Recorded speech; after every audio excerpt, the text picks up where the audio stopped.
El día de hoy vamos a hablar acerca de lo que es ergonomía y trabajo remoto, que está muy relacionado con justamente la coyuntura actual. Entonces, el día de hoy lo que vamos a ver es acerca de el concepto de ergonomía, cómo se relaciona con cada uno de los asistentes a esta charla y cómo se relaciona también con su trabajo diario. Muy bien.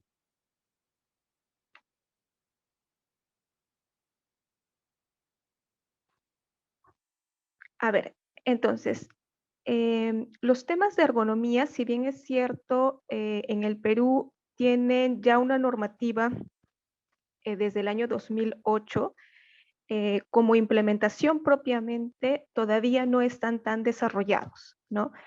Normalmente los temas de ergonomía se desarrollan mucho más cuando el sistema de gestión de seguridad y salud en el trabajo de una entidad o empresa ya está en un nivel un poco más maduro, porque la concientización referente a esos factores es mucho más evidente. Sin embargo, dentro del Perú, como les explicaba, ya existe un marco normativo. Como ustedes saben, existe la Ley de Seguridad y Salud en el Trabajo, que es la 29783. Su reglamento, hay leyes que lo modifican, pero existe una norma específica para ergonomía que es la Resolución Ministerial 375. En esta norma se congregan ciertos puntos que son directamente de factores ergonómicos y que se describen y reglamentan ello a nivel transversal, ¿no? Para todos los diferentes sectores.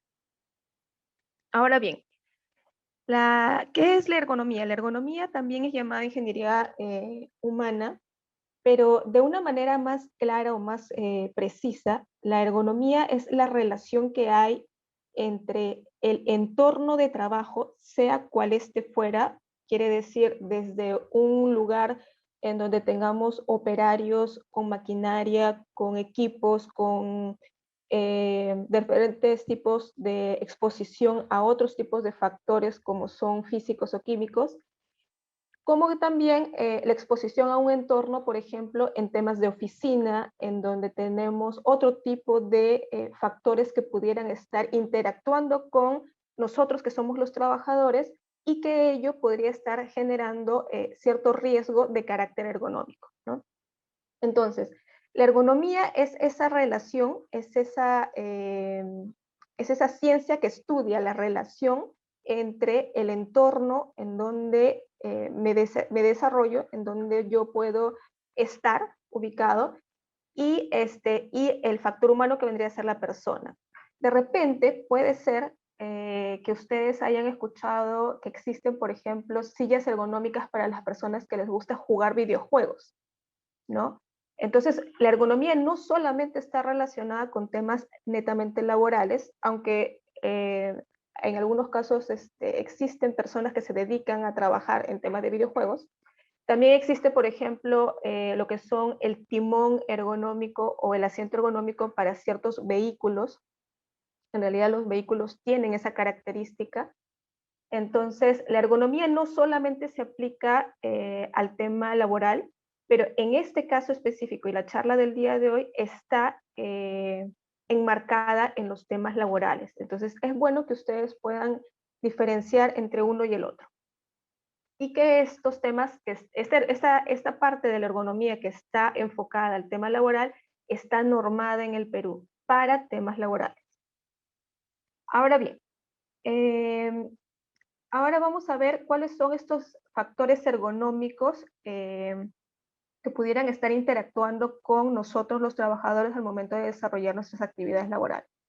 Entonces, son aquellas condiciones de trabajo o exigencias durante la realización justamente de un trabajo, de la actividad laboral, que podrían exponer o incrementar la probabilidad del desarrollo de algún tipo de lesión o patología y que por tanto incrementan el riesgo. Obviamente esto tiene que estar relacionado dentro del marco laboral, ¿no? No podemos salir de ese marco porque la normativa para estos temas ergonómicos está dentro del marco laboral.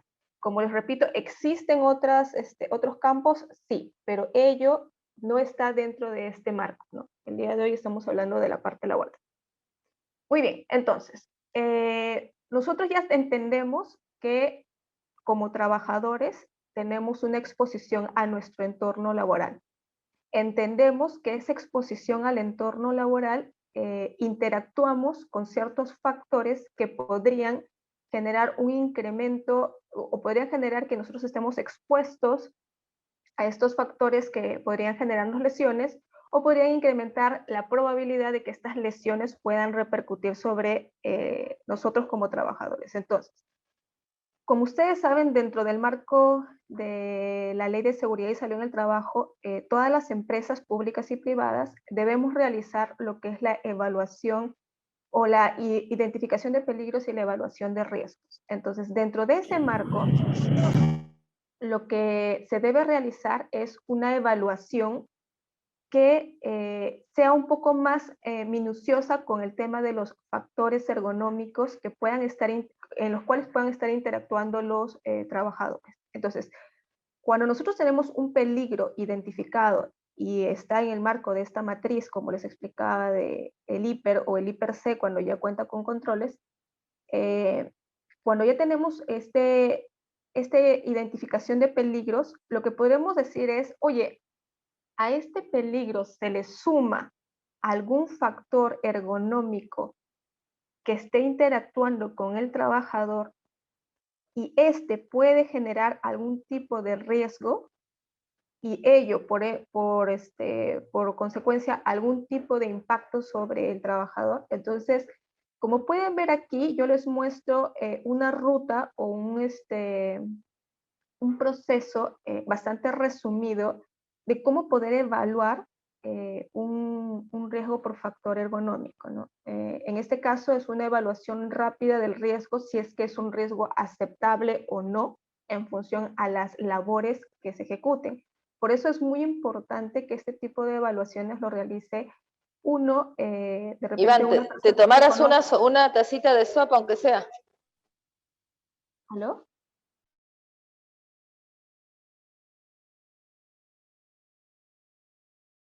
¿Aló? Creo que alguien activó Sí, su sí, micrófono. activo, sí, sigamos. Ya, listo. Sigamos entonces. Entonces, como les decía, lo que tendríamos que hacer aquí es una identificación de los peligros que ya se tienen en el entorno de trabajo o en la actividad que uno realiza laboralmente hablando. Y hacemos una evaluación rápida acerca de si la tarea presenta algún factor ergonómico que podría estar interactuando con el trabajador y si esta es un riesgo que es aceptable, quiere decir que no habría mayor probabilidad de una lesión hacia el trabajador, o si no hay presencia de, ¿cómo se llama?, de un riesgo mayor. Entonces, cuando tenemos que es un riesgo aceptable, entonces se recomienda realizar simplemente una evaluación de riesgos específica. Quiere decir, como aceptamos ese riesgo, simplemente vamos a hacer un monitoreo de que a futuro no hayan agravamientos, ¿no? De que la condición no vaya a cambiar, ¿no? Nunca demos por sentado de que si en un año ese riesgo lo hemos considerado como aceptable, el próximo año también. No. La periodicidad te debe permitir que tú analices si es que han habido agravamientos, cambios, por ejemplo, de repente es una nueva persona, de repente son nuevos equipos, de repente hay una nueva distribución, de repente nos hemos cambiado de sede, de repente hemos cambiado el proceso, ahora ya no lo hacemos de una manera si no tenemos un proceso diferente. Entonces, todas esas factores, esos van a generar una variante que podría generar un incremento del riesgo. Entonces, es importante que periódicamente se revise por más que el riesgo sea aceptable, ¿no? Ahora, si el riesgo no fuera aceptable, entonces inmediatamente hay que hacer una evaluación rápida de este riesgo, pero si el riesgo es algo que requiere de una evaluación mucho más precisa, justamente es en estas matrices, en la matriz del IPER, en donde uno puede decir, oye, este riesgo yo desconozco si es que va a tener un impacto mayor sobre estos trabajadores o sobre este trabajador. Y por tanto, en ese caso, se recomienda que se realicen evaluaciones más específicas. Por ejemplo, existen hoy en día lo que son las evaluaciones de riesgo por factores ergonómicos, y existen diferentes tipos de metodología en función a los factores que puedan estar interactuando con los trabajadores, ¿no? También existen metodologías que interrelacionan los temas de factores ergonómicos con factores psicosociales, y ellos te permiten de repente un campo de visión un poco mayor. Y esto va a estar en función a qué, a la identificación del peligro que ustedes hayan podido notar en esa actividad específica y a la evaluación del riesgo que requieran profundizar. Entonces, aquí justamente es la parte en donde ustedes sustentan, en este caso sería su Comité de Seguridad y Salud en el Trabajo y su área especializada, en donde se sustenta que es necesario una evaluación específica, y esta evaluación específica permita, a través de las recomendaciones y de las conclusiones a las que llegue, verificar si es necesario o no aplicación de ciertos controles o de ciertas procesos o correcciones que se tengan que dar justamente para que no haya un impacto sobre el trabajador. Ahora bien, las posibles causas de riesgos por factores ergonómicos en realidad son muchas. El día de hoy solamente les voy a listar 4 que son las más comunes, pero en realidad por temas de factores ergonómicos son mucho más. Entonces, una de ellas es la adopción de posturas forzadas. La segunda es manipulación de cargas. La tercera es realización de movimientos repetitivos. La cuarta es aplicación de fuerzas durante la jornada laboral. Entonces, para entender un poco acerca de ello, los riesgos por factores ergonómicos, a diferencia de un accidente, por ejemplo, de trabajo, que la lesión se ve de manera inmediata, en el caso de los factores ergonómicos, tiene que haber un acumulamiento de exposición a este factor durante una determinada cantidad de años, y eso también va a variar mucho en función a la edad y la condición de salud del trabajador, para que recién se pueda evidenciar una lesión sobre el trabajador. ¿Qué quiere decir esto? Por ejemplo, si nosotros asumimos una mala postura y esa mala postura simplemente la hemos tomado por una semana, es muy probable que no veamos una lesión propiamente, ¿no? Entonces, lo más probable es de que la lesión la podamos ver cuando esa postura forzada sea acumulado de repente unos 8 o 10 años. Entonces, como en una matriz nosotros tenemos que prevenir y no ser reactivos, lo que nosotros tenemos que estar es constantemente evidenciando las diferentes casuísticas. Eso quiere decir los pequeños incidentes y los accidentes que ya se puedan estar reportando y que estén relacionados con ello, porque esas son alertas que nos permiten justamente modificar y actualizar la matriz de riesgos, y con ello también nos permite poder hacer de repente evaluaciones un poquito más especializadas y también dar recomendaciones de correcciones también mucho más precisas y mucho más eficaces. Entonces, ¿qué pasa si, por ejemplo, yo normalmente estoy sentado en algún lugar, pero mi estatura es muy pequeña? Entonces, la silla en donde estoy sentada genera que mis pies se queden flotantes y no lleguen al piso, ¿no? Debido a esto, ya que yo utilizo un equipo que es muy pequeño, yo encorvo mis hombros hacia adelante para poder ver la pantalla del monitor. Entonces, si se dan cuenta, esa es una relación, una interacción entre la condición del trabajador, que de repente puede tener una estatura pequeña, y que requiere adoptar esta postura para poder realizar el trabajo. Entonces, como se dan cuenta, aquí hay una relación, una interacción entre el trabajador y el entorno laboral. Y si esto se mantiene durante mucho tiempo, entonces sí podría generar ciertas lesiones, ¿no? El otro es el tema de la manipulación de cargas. A veces, sobre todo para aquellos que trabajan en áreas operativas, es mucho más fácil evidenciar un ejemplo. Cuando se trabaja en áreas administrativas, la costumbre, ¿no?, Sí, pero lleva esa caja de expedientes o mueve ese mueble que está ahí o tráeme eso que está sobre el escritorio. Y es algo tan rutinario que a veces nosotros mismos no prevemos el tema de la manipulación de las cargas, ¿no? Entonces, como les decía, en el Perú está normada la manipulación de cargas y también el peso al cual cada persona, o bueno, en este caso las personas estarían con un límite para poder manipular las cargas. Entonces, es importante de que se tenga en cuenta ello, porque he visto en muchos casos que dicen, no, pero yo puedo más, ¿no? De repente el límite dice 25, ¿no? O para embarazadas dice menos de 15 hasta el primer trimestre y después ya no puede hacer ninguna carga. Entonces dicen, no, pero yo puedo. Entonces es importante que en temas laborales sí nos rijamos por lo que dice la normativa, ¿no? Y que acotemos que es importante seguir estas pautas normadas porque eso va en bien de nuestra propia salud y seguridad en nuestras actividades laborales. O sea, no estamos hablando de un impacto a otras personas, sino a nosotros mismos. Luego está el tema de realización de movimientos repetitivos. En el caso de personas, por ejemplo, que trabajan en áreas administrativas, he visto mucho el tema de las personas que trabajan en el área de contabilidad, tesorería o también en las áreas en donde hay expedientes.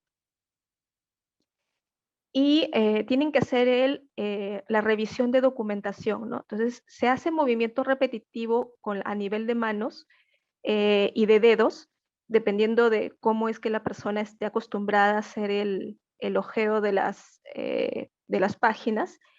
Y entonces se genera un movimiento repetitivo, que si este movimiento repetitivo es mayor a 4 horas diarias y de manera continua durante un tiempo prolongado, sí podría generar ciertas lesiones. Entonces, esos factores es importante que se puedan identificar para que justamente se pueda ver qué opciones de solución o de corrección se podrían plantear para esa función, ¿no? Por eso es muy importante que cuando se levante esta matriz, participe todas las personas que estén involucradas y que tengan conocimiento de la actividad que se realiza. De esa manera es mucho más sencillo poder identificar si realmente esa actividad que está ejecutándose tiene algún factor ergonómico que esté interactuando ahí, ¿no? Y luego está el último, que es el de la aplicación, bueno, el último de esta lista, que es el de la aplicación de fuerzas durante la jornada laboral. Esto normalmente se da cuando se tiene que hacer movimiento y ejecución de fuerzas bastante marcadas, como por ejemplo es si es que tuvieran que mover de repente algún mueble, si es que tuvieran que hacer algún tipo de esfuerzo físico que no necesariamente tenga que ser continuo, pero sí que en ese momento por la exposición podría generar algún tipo de lesión. Este de acá es un esfuerzo físico más puntual y sí podría decantar en un accidente. Entonces la lesión en este caso sí podría ser más evidente, ¿no? Normalmente en estos casos puede estar muy afecto el personal de limpieza, el personal de mantenimiento, el personal que manipula lo que son los expedientes, sobre todo cuando tienen que trasladar de un lugar a otro. Esto es en el área administrativa, ¿no? Ahora bien, como les decía, estos factores ergonómicos que interactúan con los trabajadores, cuando son de manera constante, continua, entonces pueden generar trastornos musculoesqueléticos a nivel de huesos, músculos, articulaciones, tendones, ligamentos, nervios, sistema circulatorio. Pueden afectar de diferentes maneras en base a qué, a justamente la interacción que pueda haber entre el trabajador y este factor ergonómico. Entonces, estos trastornos musculoesqueléticos en el Perú también ya están regulados, están dentro de la lista de enfermedades profesionales Es la resolución ministerial 480 del Ministerio de Salud, y también están dentro de esta lista, ¿no? Entonces, sí están considerados como enfermedad profesional y por tanto, sí tienen una relación causa-efecto directamente, ¿no? Ahora bien, ¿cuáles son los problemas más comunes que se pueden evidenciar cuando un factor ergonómico, cuando una persona está expuesta de manera constante y continua a un factor ergonómico? Pues normalmente los síntomas, por así decirlo, serían el dolor de cuello, dolor de espalda, dolor de hombro, y esto puede ser por múltiples variantes. Yo les explico. No es lo mismo tener a una persona de 1,90 m sentada en un escritorio que tiene una altura de 74 centímetros o una mesa que tiene una altura de 76 centímetros y una silla rígida, que tener a una persona de repente de 1,50 m en el mismo tipo de escritorio. Entonces, las características ahí de las lesiones o de los problemas que se podrían generar son muy diferentes. También van a depender mucho de el tipo de equipo que estén utilizando. Esto más que todo para las personas que trabajan en temas administrativos, ¿no? Y relacionado con lo que es trabajo remoto. Entonces, si soy una persona muy alta, pero mi monitor está muy abajo, entonces mi cuerpo lo que va a buscar es generar una postura que me permita mirar el monitor hacia abajo. Esto va a generar tensión a nivel del hombro, cuello y espalda.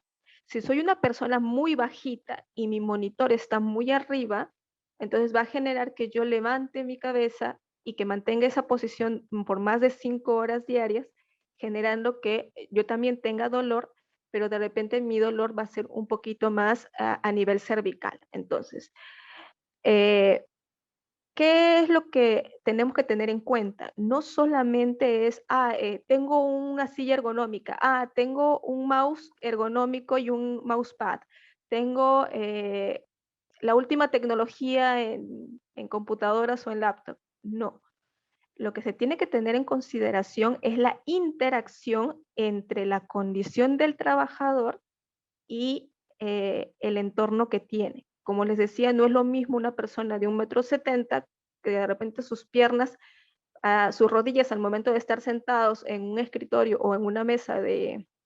76 centímetros de altura, no le va a ser tan cómodo, va a necesitar más espacio que de repente una persona de 1,50 m que el escritorio más bien le va a quedar un poco más grande y va a necesitar otro tipo de silla que le permita adaptar su cuerpo. Entonces, es importante siempre ver esa relación entorno y la persona que está utilizando ese entorno laboral.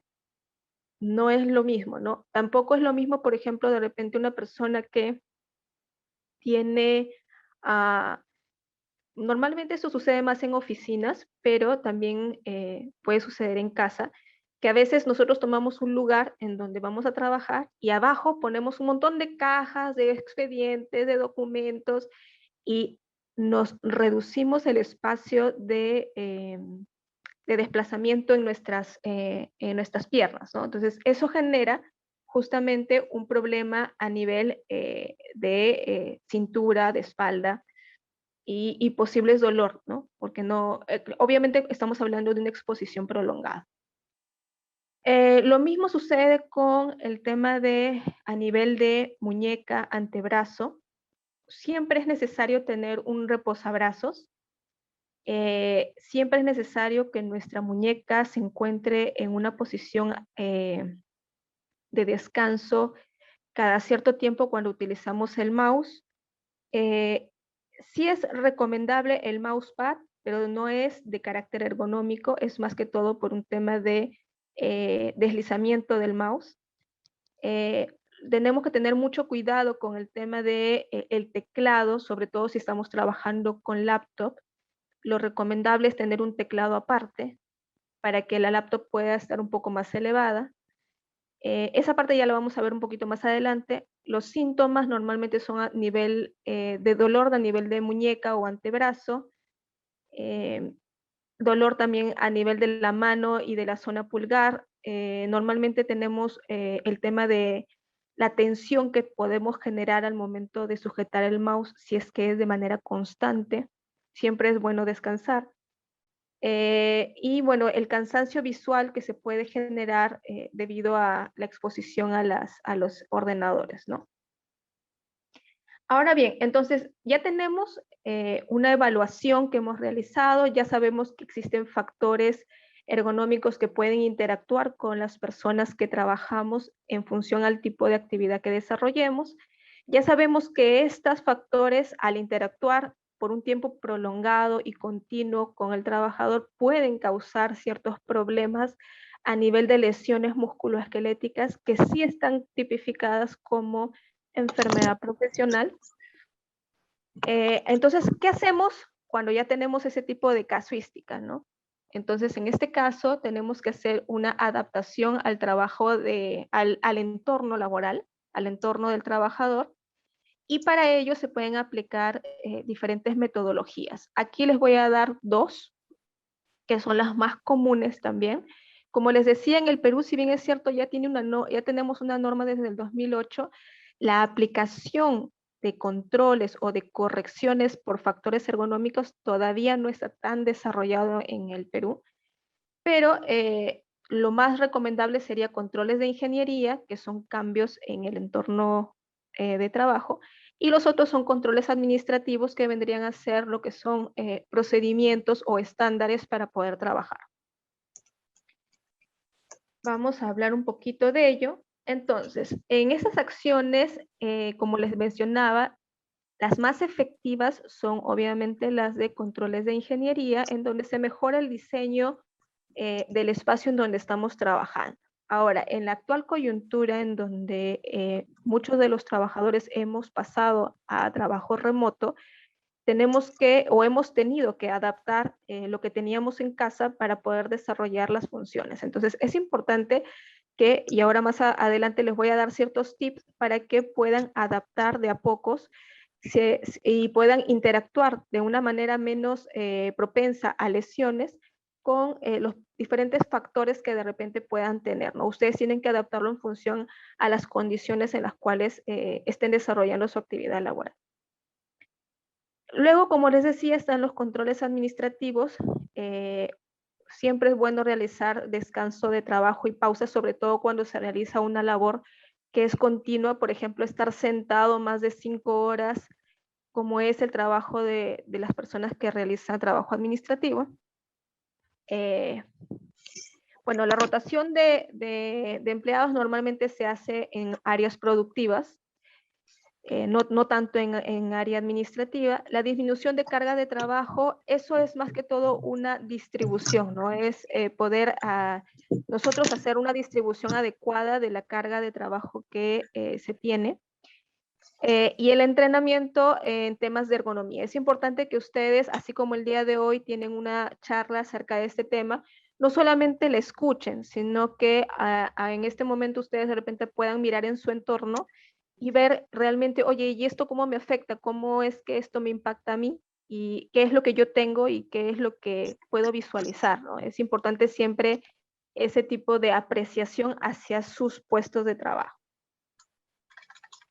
Ahora bien, vamos a hablar un poquito de algunos puntos que están especificados en la resolución ministerial 375 referente a ciertas características que se deben de tener para el trabajo administrativo propiamente, como son, por ejemplo, el silla de trabajos. También hablan acerca de sillas de trabajo, por ejemplo, para las personas que tienen atención de pie, ¿no? Aquí vamos a hablar un poquito acerca de las características que deberían tener o las que están normadas a través de la resolución 375. Estas sillas deben permitir la libertad de movimiento, ¿no? Entonces, como yo les explicaba, si ustedes han colocado cosas debajo de sus piernas por tema de distribución, espacio, almacenamiento u otra cosa más, se les recomendaría que las retiren y que ustedes tengan espacio y libertad de movimiento. También está el tema de la altura del asiento de la silla, que debe ser regulable. Justamente el tema de que sea regulable no es que sea un requisito indispensable y sin esa característica no hay forma alguna de que trabaje. No. ¿Por qué? Porque la característica de la silla regulable se hace porque uno no sabe si la persona que va a hacer ese trabajo mide 1,50 m o mide 1,90 m o mide 1,80 m, de repente mide 1,40 m. Entonces, normalmente se recomienda sillas regulables para que estas puedan ser adaptadas a cualquier estatura. Hablando ya y extrapolándolo al tema de trabajo remoto en el que estamos, nosotros tenemos que buscar una silla que nos permita plantar el pie en el suelo sin que nosotros hagamos un esfuerzo. No debería existir un vacío entre el espacio que está previo a la parte posterior de la rodilla y el asiento. ¿Por qué? Porque eso generaría mucha presión. Perdón, el vacío generaría que nosotros tengamos una incomodidad al momento de estar manteniendo la posición de sentado mucho tiempo. Y si hubiera una presión, o sea, si no hubiera vacío, quiere decir somos muy pequeñitos y nuestras piernas quedan colgando, generaría una presión que también repercutiría sobre el tema circulatorio. Entonces, el tema de que la altura del asiento sea regulable es más que todo porque en una actividad laboral tenemos personas de diferentes estaturas. Pero si ya estamos en trabajo remoto y estamos en casa, lo que podemos hacer es aplicar que la silla en la cual estemos sentados sí sea o tenga las mejores condiciones para mi estatura, ¿no? De repente yo soy más pequeñita, necesito una silla un poco más pequeña que me permita que mis pies estén sobre el suelo. Si soy un poco más alta o alto, en este caso, requeriría de repente una silla un poco más elevada y también un escritorio un poco más elevado. Entonces, esas cositas es bueno que ustedes conozcan, ¿no? Aquí habla acerca, y esta ya está dentro de la parte normativa, acerca de que se siente con los pies planos sobre el suelo, los músculos en posición horizontal con respecto al cuerpo y formando un ángulo de 90. Esas son las recomendaciones bueno, recomendaciones no, esas son las características que están normadas para una correcta postura, sobre todo para las personas que trabajamos de repente más de 5 horas en esa posición sentada, ¿no? Se recomienda que, y también está dentro de la norma, que las sillas tengan 5 ruedas para proporcionar estabilidad, ¿no? Eso es más que todo para poder tener la libertad de movimiento. Ahora bien, vamos a hablar acerca de que la silla también, la norma dice de que debe tener un tejido que sea transpirable y flexible y que tenga un acolchonamiento de 20 milímetros.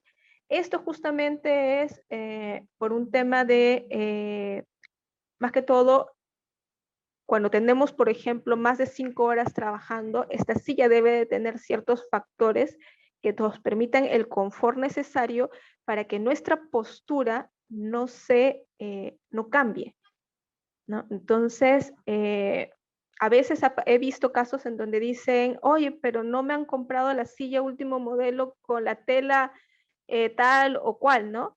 Pero de repente esa silla de último modelo con la tela tal o cual no es la adecuada para la persona que está desarrollando el trabajo. Entonces, no es cuestión de pedir de repente la última tecnología, sino lo que realmente el puesto de trabajo lo necesite. Eso es uno. Dos, cuando estamos expuestos a muchas horas de trabajo, no solamente se tiene que buscar estar cómodo, sino que el equipo que estamos utilizando, que en este caso vendría a ser la silla, nos permita mantener una postura adecuada. De nada me sirve tener la última tecnología en silla cuando voy a seguir sentada encorvada con mis hombros hacia adelante y, ajustando los hombros contra uno mismo. Porque puedo tener la mejor silla del mundo, pero mi postura no la corrijo. Entonces, esta silla lo que te debe de permitir es que nosotros podamos autocorregir nuestra postura y de manera inconsciente sin que tengamos que estar constantemente repitiéndonos, tengo que estar derecho, tengo que sentarme derecha, ¿no? Sino que nos deba ayudar a ello para que justamente el impacto, que es la lesión a futuro, no se dé, porque el objetivo de ello no es simplemente, oye, quiero estar cómodo, sentado en un trono, no, sino es, quiero estar menos expuesto al factor que me podría causar una lesión a futuro. Como les decía, las sillas deben de contar con reposabrazos porque es bueno que los brazos reposen cada cierto tiempo, debido a que cuando nosotros estamos sentados, el peso de los brazos es lo que nosotros sujetamos. Entonces, es importante que cada cierto tramo o periodo de tiempo los brazos se reposen. Aquí pueden ver algunas de las sillas, como les decía, no necesariamente deben de adquirir el último modelo más costoso, sino que tiene que ser aquella que realmente cumpla con el objetivo de reducir la exposición a ese factor que podría causarles una lesión, ¿no? Ahora bien, en el caso de los escritorios, lo mismo, ¿no? Un escritorio no va a ser lo mismo para una persona de 1,90 m, porque cuando una persona de 1,90 m se sienta y el escritorio solamente mide 76 centímetros o 67 centímetros de alto, es muy probable que sus rodillas choquen contra la parte interna del escritorio, ¿no? Y cuando tenemos a una persona que es muy bajita y que el escritorio tiene una altura fija, pues también es muy probable que esta persona eh, tenga dificultades para poder desarrollar su trabajo sin que esto le cause alguna lesión, como por ejemplo adormecimiento, calambres o algún tipo de dolor muscular, ¿no? Algún tipo de lesión. Entonces, eh, el tema de las sillas y de los escritorios va a depender mucho, como les repetía, de las características del trabajador. Ahora en trabajo remoto es muy recomendable de que ustedes mismos puedan evidenciar cuáles son las características de ustedes, ¿no? Y sobre ello puedan ir adaptando su lugar de trabajo. Y en el caso del retorno a oficina o de los que ya estén en modo presencial, pues también adaptar lo que ya se tiene como escritorio para que de repente puedan desarrollar su trabajo en función a las características que cada persona tiene. Ah, las personas que son muy pequeñas de estatura y que su silla de repente no tiene la capacidad de poder adaptarse, ¿no? Y eso de repente en trabajo remoto, pueden utilizar reposapiés o apoyapiés. ¿Esto de qué les sirve? Justamente les sirve de que este apoyapiés hace las veces de suelo y como está un poco más elevado, entonces le permite que su pie se mantenga en el suelo, ¿no? Se recomienda que el apoyapiés no tenga una inclinación muy marcada. He visto casos en donde algunas personas dicen, ya, entonces voy a ponerme una cajita abajo a la altura de mis pies y agarran cualquier caja que tengan a la mano, ¿no? Entonces, sí es importante y cuando le recomiendan al compañero le dicen, oye, sí, pero agarra una caja de allá y te pones, pero de repente el compañero es mucho más pequeño o mucho más grande. Entonces, es importante sí ver la relación de la estatura de la persona, porque sí puede ser una buena recomendación, pero no necesariamente el mismo tamaño de reposapiés que es para uno va a ser lo conveniente o lo recomendable para otra persona que tiene de repente una estatura menor. Entonces, ahí tenemos que tener bastante cuidado con la adaptación del puesto de trabajo en función a las características antropométricas de cada persona.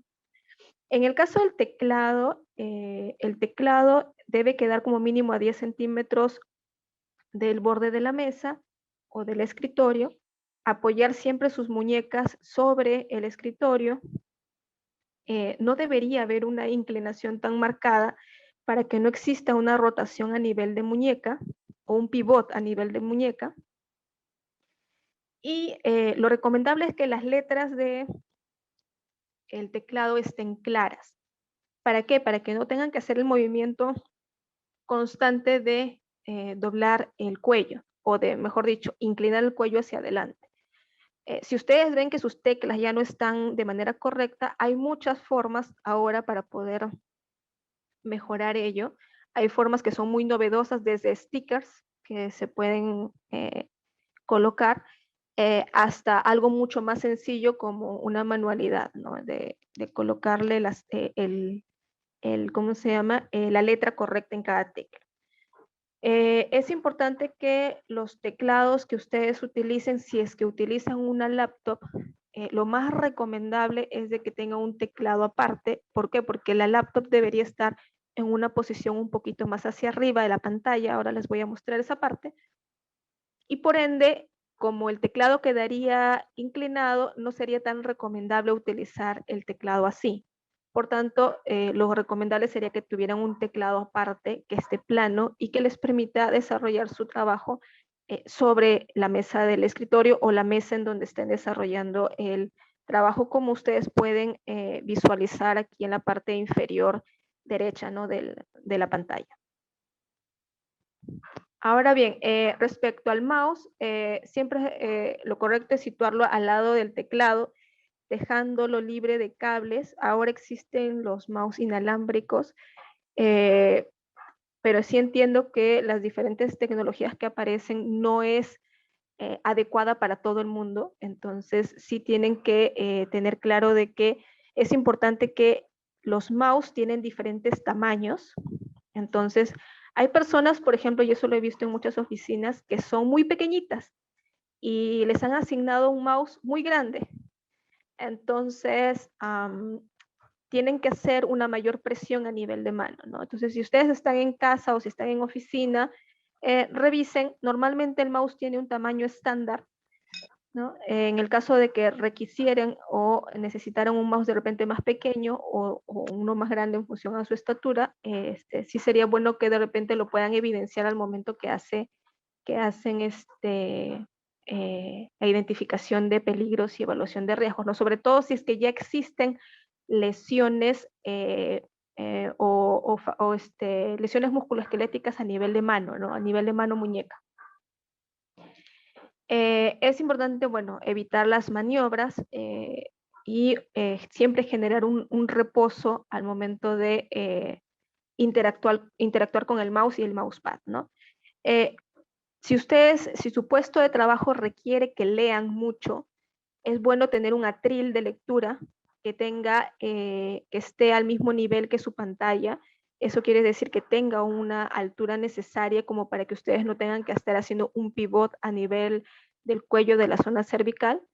Y por tanto, el portadocumentos es importante para que ustedes generen un orden, pero más importante es también el atril de lectura si es que su trabajo requiere que tengan constante lectura, ¿no? Esto sobre todo, por ejemplo, para las áreas de asesoría jurídica o asesoría legal, en donde tienen que leer muchísimos documentos, pues entonces a ellos lo más recomendable es que tengan un atril de lectura que les permita mantener el documento a cierta altura y que esto les permite una lectura tranquila sin tener que hacer posiciones o posturas forzadas a nivel cervical, ¿no?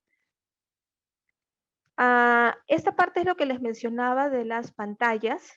Normalmente aquí hablamos de PC, ¿no? De las pantallas de computadora que están conectadas a un CPU, que ahora, bueno, son más pequeñitos, pero que los antiguos todavía siguen siendo CPU grande.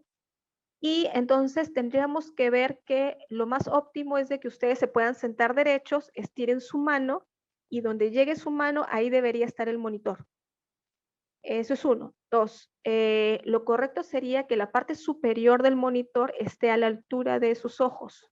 ¿Por qué? Porque el barrido de lectura debería ser desde donde están sus ojos hacia abajo, sin que esto genere que ustedes tengan que inclinar la cabeza o hacer un pivote a nivel del cuello, porque justamente esto genera exposición a una postura que sea más encorvada. ¿no? Es importante de que si ustedes están trabajando con laptop, la laptop debería usar el soporte para poder elevar la pantalla hasta el nivel de sus ojos, la parte superior de la pantalla al nivel de sus ojos, y como el teclado va a quedar inclinado, utilizar un teclado aparte, ¿no? Eso es lo que les comentaba yo en las anteriores diapositivas. Ahora bien, tenemos también que como parte de algunos puntos que se pueden utilizar para los trabajos que son muy prolongados de manera sentada, como son los trabajos administrativos, es muy importante poder realizar pausas activas. En realidad, las pausas activas se pueden utilizar para todos los tipos de trabajo. Sin embargo, el tipo de pausa activa que se va a realizar no es el mismo. Por ejemplo, si la problemática está en la circulación a nivel de los miembros inferiores, a nivel de las piernas, pantorrillas, porque de repente podemos tener adormecimiento a nivel de planta del pie o calambres a nivel de pantorrilla, entonces no va a ser lo mismo que de repente alguien que tenga contracturas a nivel de hombro, cuello y espalda, ¿no? Son dos características diferentes. Entonces, es importante que las pausas activas siempre las vean con el área de seguridad y salud en el trabajo para que éstas sean lo más óptimas para la persona en función a la actividad que está desarrollando. Porque cada actividad tiene sus factores y esos factores con estas pausas se pueden minimizar los posibles impactos que se puedan a los cuales se puedan estar exponiendo, ¿no? Tenemos, por ejemplo, desde estiramiento de los brazos y estiramiento de las palmas. Como ustedes pueden ver en los dibujos, también pueden hacer estiramiento de los miembros superiores hacia arriba y hacia abajo, hombros, cuello, torsión de repente a nivel de la cintura, sobre todo aquellas personas que están sentadas mucho tiempo, eh, generar ciertas flexiones a nivel de la cintura y espalda, de repente poder generar algunos movimientos a nivel de cuello-cabeza que nos permitan la relajación de esa zona cuando tenemos mucho tiempo expuestos a la computadora. Entonces, como les repetía, existen varios, ustedes van a ver, hoy en día creo que en internet hay N cantidad de videos y de pausas activas que se pueden realizar, pero sin embargo es importante que ustedes se enfoquen en el problema que les esté interactuando ese factor, porque no es lo mismo si yo, por ejemplo, que soy más pequeñita y mi problema está a nivel cervical, porque yo tengo que estar constantemente levantando mi cabeza para poder ver el monitor, a de repente que otra persona que es mucho más alta y que tiene que estar agachando su cabeza para poder ver el monitor y encima encorvando los hombros y por tanto le genera de repente algún tipo de dolor lumbar. Entonces, es importante que las pausas activas también estén adaptadas en función a la exposición que se pueda tener y en función a las características del trabajador. Aquí les doy una imagen rápida de lo que sería lo más óptimo. Ahí ustedes pueden ver un computador bastante antiguo. Hoy en día existen computadores que su pantalla es plana, ¿no? Y que el CPU es pequeñito, es como una caja de no más de 10 por 10. Entonces, vamos a tener que trabajar en función a los equipos, al entorno que tenemos actualmente y en función a ello poder ver qué tanto puedo adaptarlo a esta situación. Lo importante no es que el monitor sea enorme o sea plano, lo importante es que el monitor, la altura del monitor llegue a la parte superior, llegue al nivel de mis ojos, porque de esa manera el barrido de lectura va a ser desde la zona neutral de mis ojos hacia abajo, ¿no?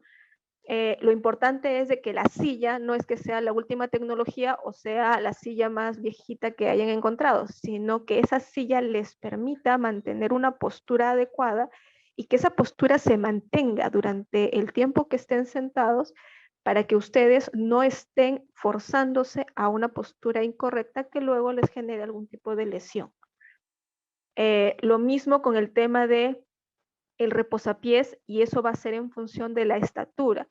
Por ejemplo, he visto casos de personas que son un poco altas, que sí llegan al piso, que tienen todas las condiciones, pero quieren reposapiés porque así se sienten cómodos. Entonces, tienen que saber diferenciar. Una cosa es la comodidad y otra cosa son los posibles factores que a nivel del tiempo podrían generar algún tipo de lesión, ¿sí?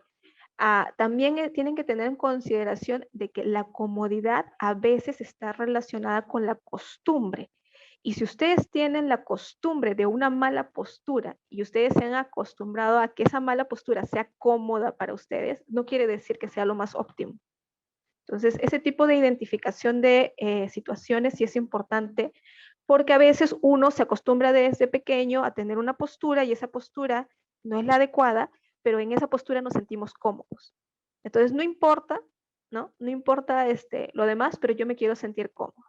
No importa si de aquí a unos años voy a tener algún tipo de lesión o algún tipo de inflamación a nivel lumbar o cervical, pero ahorita yo me quiero sentir cómodo. Entonces, es importante poder diferenciar entre uno y el otro. En este caso, bueno, aquí vamos a hablar un poquito del tema del trabajo remoto.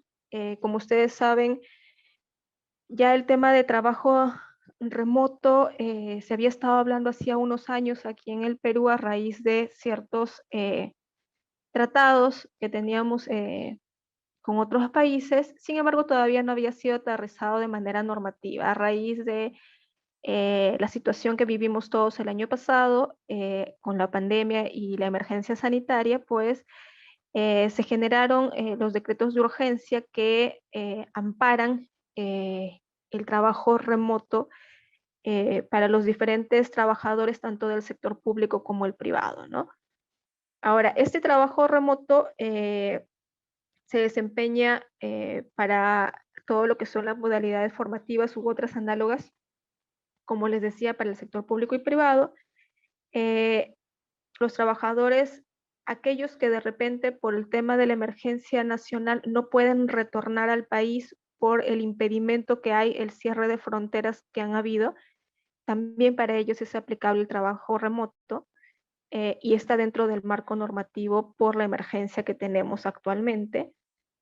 Tiene sus ventajas, sí, ya no requiere hacer el viaje, ¿no? De ida a casa.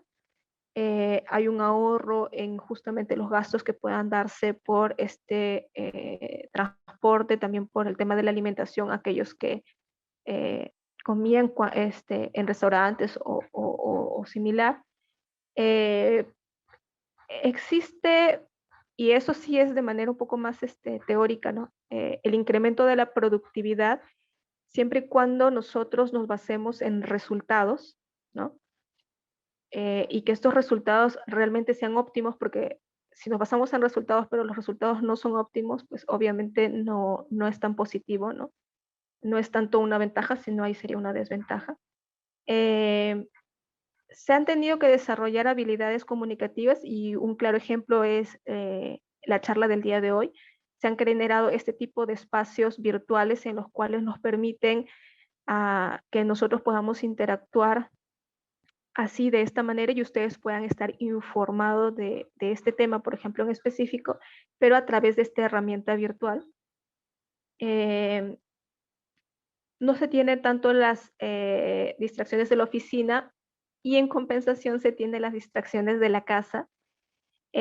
Construye redes profesionales y proporciona un equilibrio entre trabajo y la vida. Y entre las desventajas, bueno, pues sí es cierto que hay un mayor aislamiento. Antes la interacción en oficinas era mucho más dinámica. Eh, puede ser que genere algunos gastos en función a el tipo de trabajo que se esté desarrollando. Eh, la carga de trabajo, ahí sí es importante que se mantenga una distribución adecuada. El tema de la productividad, como les decía, puede ser una ventaja, pero también puede ser una desventaja en función de cada persona, porque hay personas que no responden bien a ciertas características de aislamiento, pero eso ya es más que todo un tema personal y debido a eso podrían bajar su rendimiento.